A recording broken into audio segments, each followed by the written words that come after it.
Hey, there is someone who is dying to talk to you. Someone who's dying to be seen and to be heard and to be understood by you. This person is you. When is the last time that you checked in with yourself? I'm serious. When is the last time you checked in with yourself? Because the sad thing is we're more likely to check in with our 465 surface level friends online every day, multiple times a day, than we are to actually take the time to be intentional and to check in with ourselves. So I wanted to ask seriously, when is the last time you tuned into yourself and your wants and your needs and your feelings before or instead of numbing out by checking in on everybody else online? Or just in place of thinking you need to catch up with everybody else, why not catch up with the person who matters very most in your life, which is you? Here's a thought. What if you gave as much time and attention to details to your life as you do to various people's lives online? My guess is it'd be really good for you, really good for all of us.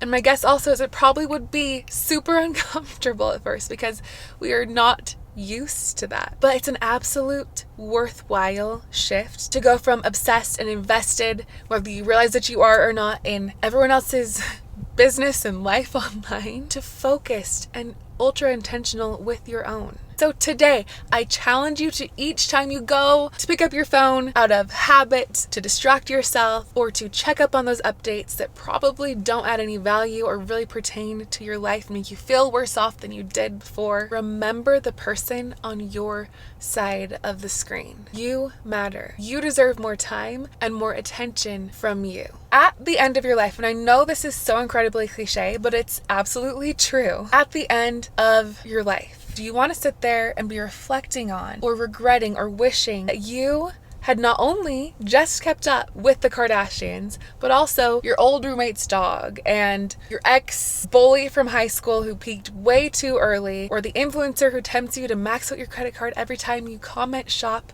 or you swipe up?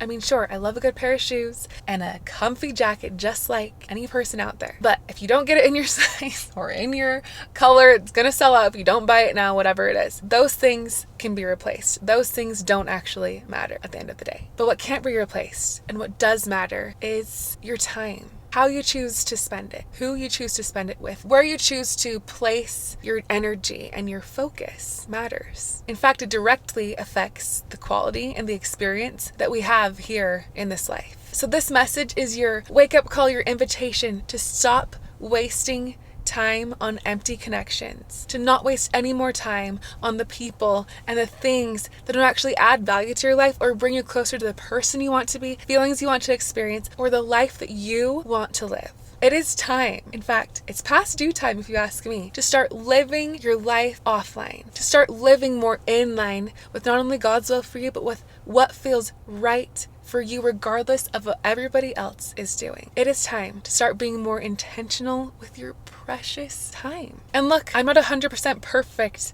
at this. I don't think anybody is. But what I am is aware of it and aware of the type of life that I want to live, and active and consistent in reminding myself of my intention and getting back in line with that, and staying with the perspective of the way that I want to live out my life top of mind to help me do and be better each day, while not expecting myself to be perfect. But being aware and being consistent and being intentional, choosing to live your life that way, in my experience, in my opinion, makes all the difference. No perfection required. So if you're looking for a place to start scaling back on device usage and start being more intentional, I encourage you to start with looking at social media. The thing that nobody wants to really look at the exact numbers for, because we all know we're going to feel guilty at the end of the day. But I encourage you to start there, because once you have the awareness of social media's role in your life, then you know how to go about shifting it to a place of intention, if it even ends up fitting in a place at all for you. And so in order to help you gain this awareness around social media's role, I created a quiz. It's called What is Your Relationship Status with Social Media? So you can actually understand where it currently is right now and where you're wanting to go with it. I'll leave a link in the description to this video for you to be able to take this quiz and find out if you're married to the feed, or in an open relationship, or single and loving it. And whatever your result ends up being, and if you're a little afraid to find out what it is, don't be, because this is not to cast shame or to make you feel bad or feel any type of way other than empowered and aware about what it looks like now so that you can start being intentional moving forward. But unfortunately, gotta go through the discomfort of facing the facts before we can do that. Thank you so much for watching. I hope this video encourages you to want to become more intentional with your precious time. And share this video with a friend who could use some encouragement or a reminder to put